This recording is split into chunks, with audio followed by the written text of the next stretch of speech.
Parfait. C'est l'heure du bilan. Il y a quelques mois, je vous ai annoncé que je comptais mettre en place une stratégie pour que mon mari reste sur Dakar à temps plein.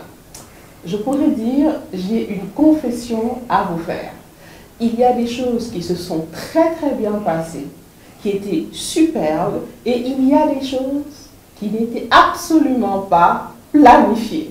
Donc aujourd'hui, je vais parler de ce qu'il faut intégrer et les éléments auxquels il faut penser si vous comptez adopter la même stratégie que moi. Eh bien moi, je suis curieux de savoir ce que c'est. Parce que moi, on m'a demandé de travailler sur le Dakar Restaurant Week et je l'ai fait. Commençons par les choses qui ont bien fonctionné, comme ça on ouvre sur quelque chose de positif. C'était sympa, passer du temps ensemble, les repas en famille, toutes les choses auxquelles vous pouvez vous attendre. Du côté des choses qu'il faut anticiper, j'avais dit le point fort de mon mari est qu'il adore planifier, qu'il adore anticiper. Mais si vous vous retrouvez à Dakar avec quelqu'un qui adore anticiper, planifier, j'aurais pu dire un Américain à Dakar, ce qui était très intense, c'était de gérer les gens qui ne répondaient pas à temps et beaucoup d'éléments qui rendaient difficile le fonctionnement pour un professionnel à Dakar. Et ça, je vais le laisser en parler. J'avoue que ce n'était pas facile de planifier et d'organiser quelque chose à Dakar, étant donné que je suis très méticuleux en ce qui concerne les deadlines, en ce qui concerne les procédures, m'habituer en fait à la lenteur des choses administratives. J'ai pas de cheveux, mais j'aurais perdu tous mes cheveux si j'en avais. Donc ça a été vraiment un casse-tête. Mais heureusement, parce que j'aime anticiper, je me suis battu pour que je puisse prendre énormément d'avance sur les choses et avoir des résultats à temps. Moralité, et je précise, la leçon est tout ce qui est un casse-tête pour lui deviendra un casse-tête pour nous. Quand c'était la relation à distance, je pouvais poser mon téléphone. Il y avait 7 heures de décalage. Donc j'avais vraiment des temps pour moi, pour gérer et autres.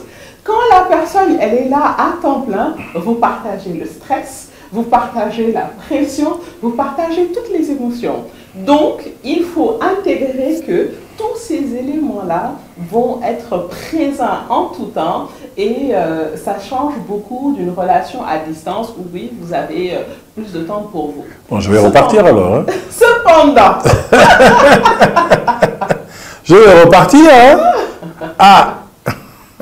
Cependant, une fois qu'on a bien intégré cela, et je pense que c'est pour ça que c'est important d'être dans une relation où vous êtes complémentaires, parce que quand il était super intense, j'étais là, mais c'est cool, c'est ça qu'on vit au Sénégal, c'est comme ça qu'on fonctionne.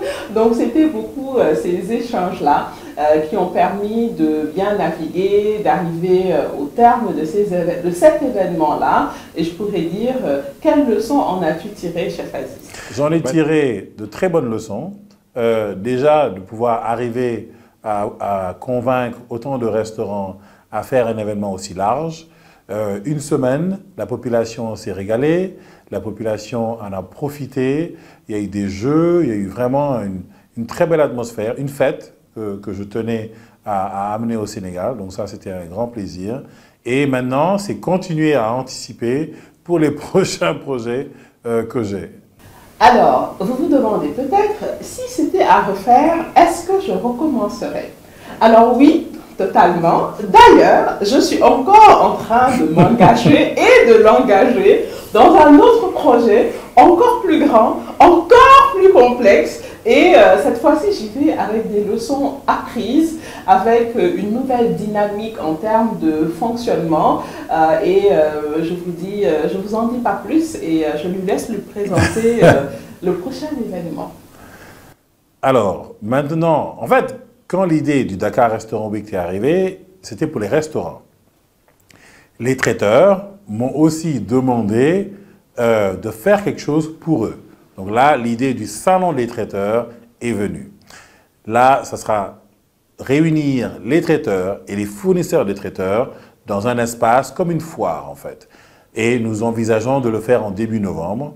Donc, restez connectés pour en savoir plus, ça va venir, mais voilà plus de stress et plus de conversations et plus de cheveux à tirer pour la préparation de cet événement, en plus de l'émission télé sur laquelle je suis déjà en train de travailler. Ce qui était important dans les leçons apprises et des choses à appliquer par la suite, c'est l'avantage quand on est entrepreneur tous les deux, de s'engager, bon c'est vrai qu'on n'a pas toujours cette opportunité-là, de s'engager sur des projets qu'on aime tous les deux. Donc je le taquine, je le charrie, mais derrière c'est quand même intéressant ces conversations qu'on va avoir, ça peut être à 6 h du matin, j'ai une idée et puis ça va être des échanges à bâton rompu.